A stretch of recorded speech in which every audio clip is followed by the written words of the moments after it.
बिस्मिल्लाहिर्रहमानिर्रहीम।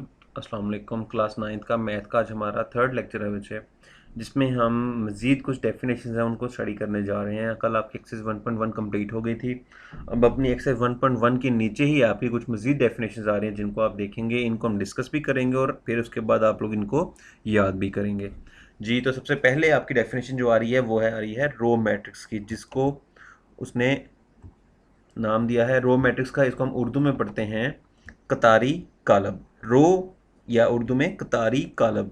अब row matrix क्या होता है? Row matrix, a matrix is called a row matrix if it has only one row. अगर एक मैट्रिक्स के अंदर सिर्फ एक रो आ जाए तो उसको फिर हम रो मैट्रिक्स का नाम देंगे। उर्दू में भी इसको देख लेते हैं। उर्दू में वो कहता है एक कालब, ऐसा कालब कतारी कालब कहलाता है जिसमें सिर्फ एक कतार हो, यानी एक रो या एक कतार आ रही हो तो उसको फिर रो मैट्रिक्स का नाम दिया जाएगा। इसके बाद नेक्स्ट डेफिनेशन पे चलते हैं हम। कालमी कालब, ऐसा कालब कालमी कालब कहलाता है जिसमें सिर्फ एक कॉलम हो। जैसा उर्दू में भी देख लेते हैं, इंग्लिश में भी देख लेते हैं। A matrix is called column matrix if it has only one column.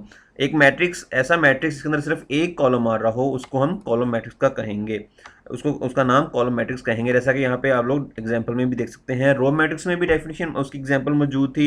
इस तरीके से कॉलम मैट्रिक्स में भी सिर्फ इसमें एक कॉलम आ रहा है, यहाँ भी एक कॉलम आ रहा है तो ये कॉलम मैट्रिक्स होगा। इसी तरीके से कालमी कालम में यहाँ पे भी और यहाँ पे भी दोनों में एक एक कॉलम है तो आप इसको कालमी कालब कह सकते हैं। और रो मैट्रिक्स या कतारी कालब की भी एग्जांपल आप उसके नीचे देख सकते हैं। आगे नेक्स्ट पे चलते हैं। मुस्ततीली कालब, या जिसको हम इंग्लिश में कहेंगे rectangular matrix. A matrix M is called rectangular if the number of rows of M is not equal to the number of rows of M। वो कहता है अगर एक मैट्रिक्स के अंदर जो उसके नंबर ऑफ रोज हैं, जो रोज की तादाद है वो और उसके कॉलम्स की तादाद आपस में बराबर ना हो तो फिर हम कहते हैं ये एक रेक्टेंगुलर मैट्रिक्स होगा। जैसा कि नीचे एग्जांपल्स देख लेते हैं। इसमें हमारे पास रोज कितनी आ रही हैं? 1 2 एंड 3। इसमें 3 रोज आ रही हैं और कॉलम्स कितने आ रहे हैं? 1 एंड 2।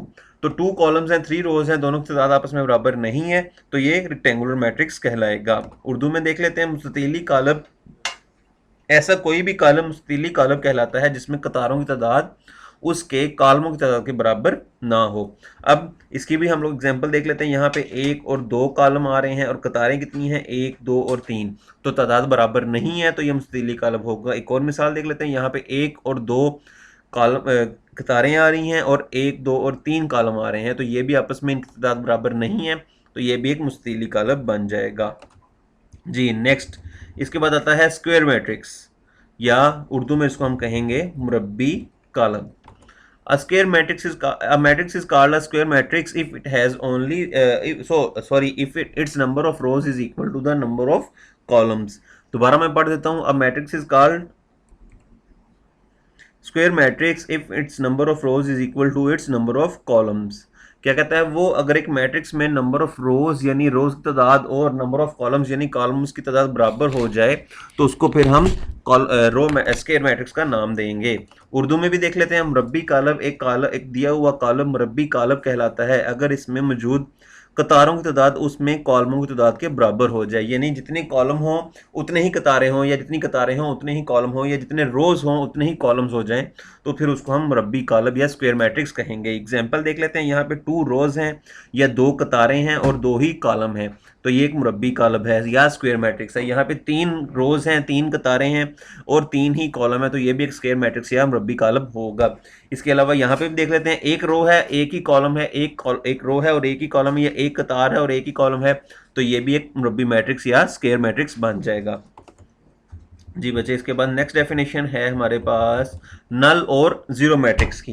नल नाम से भी ज़ाहिर हो रहा है, या नल और जीरो नाम से पता चल रहा है कि जिसकी वैल्यू जीरो हो जाएगी, इसमें कोई भी वैल्यू नहीं होगी, यानी जीरो वैल्यूज होंगी उसके अंदर। तो डेफिनेशन पढ़ लेते हैं। A matrix M is called a null और a zero matrix if each of its entries is zero. दोबारा देख लेते हैं। A matrix M is called null और a zero matrix if each of its entries is zero. मतलब क्या इस बात का? वो कहता है कि अगर एक मैट्रिक्स के अंदर तमाम एंट्रीज जो हैं उसके अंदर जितनी वैल्यूज आ रही हैं, जितनी एंट्रीज आ रही हैं, जितने उसके एलिमेंट्स हैं, अरकान हैं जितने उसके, वो तमाम के तमाम अगर जीरो हो जाएं तो इसको फिर हम नल मैट्रिक्स या जीरो मैट्रिक्स का नाम देंगे। अब दोनों नाम आपको पता होने चाहिए। आपको किसी एक नाम से भी डेफिनेशन पूछी जा सकती है तो अगर आपको दोनों नाम याद होंगे तो आप इजीली फिर इसको कवर उसको यानी कि डिफाइन कर सकेंगे, उसको बता सकेंगे।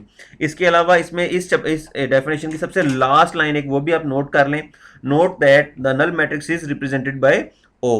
वो कहता है कि नल मैट्रिक्स को किससे रिप्रेजेंट किया जाता है, ओ के साथ। इसका जो सिंबल है वो कैपिटल ओ आपने लिखते हैं, कैपिटल ओ से शो करते हैं। अब आप कोई भी नल मैट्रिक्स लिखें, चाहे वो 2/2 हो, 1/2 हो, 2/1 हो, 2/3 हो या 3/3 का हो, यानी ये इसका मैं ऑर्डर बोल रहा हूं और उसकी वैल्यूज तमाम जीरो होंगी, तो आप उसको ओ से शो करेंगे। ओ हमेशा शो करेगा, ये एक नल मैट्रिक्स है। उर्दू में देख लेते हैं, सिफरी कालब उसका नाम है। एक दिया हुआ कालब सिफरी कालब कहलाता है अगर इसमें हर रुकन सिफर हो जाए, यानी तमाम वैल्यू सिफर हो जाएं, तो इसको फिर हम सिफरी कालब कहते हैं। नोट, किसी भी मर्तबा के सिफरी कालब को ओ से ज़ाहिर किया जाता है। वो कहता है कि इसको हम किससे ज़ाहिर करते हैं, ओ से। तो आप जितने भी ये कालब, जैसे यहाँ पे उसने A B C D E का नाम दिया हुआ है, लेकिन हम इसको जब असल में इसका यानी कि शो करवाना होगा या कहीं पे दिया जाएगा, तो इसको हम ओ से शो करेंगे जी। नेक्स्ट डेफिनेशन है transpose of a matrix. A matrix obtained by interchanging. जी, तो हमारी नेक्स्ट डेफिनेशन है ट्रांसपोज ऑफ अ मैट्रिक्स। जी, तो यहाँ पे वो कहता है ट्रांसपोज क्या होता है, किसी मैट्रिक्स के ट्रांसपोज से क्या मुराद है। अ matrix obtained by changing the rose into columns और columns into rows of a matrix is called transpose of that matrix. If A is a matrix, then its transpose is denoted by A, और इसके ऊपर ये उसने T लिखा हुआ है, छोटा सा टी का साइन है, तो इसको हम ए ट्रांसपोज पढ़ते हैं, तो ये इसका सिंबल हो जाएगा। जिस भी मैट्रिक्स को, अगर वो सबसे पहले डेफिनेशन देख लेते हैं, वो कहता है अगर एक मैट्रिक्स के जो रोज हों, जितनी रोज हों, उन सबको हम कॉलम की फॉर्म में लिख दें, या जितने कॉलम हों उनको हम रोज की फॉर्म में लिख दें, तो वो मैट्रिक्स जो हमारा रिजल्ट आएगा, रिजल्टेंट मैट्रिक्स आएगा जो हमारे पास ऑब्टेन होगा, उसको हम कहेंगे ट्रांसपोज ऑफ अ मैट्रिक्स। और इसको किससे शो किया जाए, अगर आपके पास कोई और मैट्रिक्स दिया गया हो, जैसे बी हो, सी हो, डी हो, तो फिर उसके ट्रांसपोज को भी बी ट्रांसपोज या सी ट्रांसपोज या जो भी उसका नाम होगा उसके ट्रांसपोज से शो किया जाएगा। इसी तरीके से उर्दू में देख लेते हैं, दिए हुए कॉलम एम की कतारों को एम की कतारों को कॉलमों में बदल देने से नए कॉलम एम ट्रांसपोज को कॉलम एम का ट्रांसपोज कॉलम कहा जाता है। क्या बता रहा है, वो कह रहा है कि अगर कोई कॉलम आपके पास दिया गया हो, कॉलम आपको दिया गया हो, तो उसकी कतारों को कॉलमों में या कॉलमों को कतारों में, दोनों रूल अप्लाई हो सकते हैं, लेकिन दोनों में से कोई एक आपने करना है। आप ऐसा नहीं कर सकते कि कॉलम को रोज में चेंज कर दें या रोज को कॉलम में चेंज कर दें और कॉलम को रोज में चेंज कर दें, फिर आपका वही रिजल्ट आ जाएगा।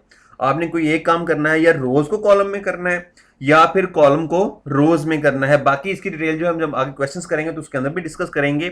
अभी के लिए हमने सिर्फ डेफिनेशन याद करने के लिए इस चीज को समझ लेना है कि कतारों को कॉलमों में उर्दू में और इंग्लिश में, रोज को कॉलम्स में हम कोई करेंगे, तो हमारे पास जो आंसर आएगा वो एक ट्रांसपोज मैट्रिक्स हो जाएगा। और उसके ऊपर शो कैसे किया रहता है, उसके ऊपर एक स्मॉल टी, उसकी पावर में आप कह सकते हैं, उसके हेड पे एक स्मॉल टी लगाकर, छोटा सा टी लिख के इसको शो कर दिया जाता है, जिससे वो ट्रांसपोज बन जाएंगे। तो बच्चे, ये आपका आज का लेक्चर है, होपफुली आपको ये क्लियर हो गया होगा। Thank you.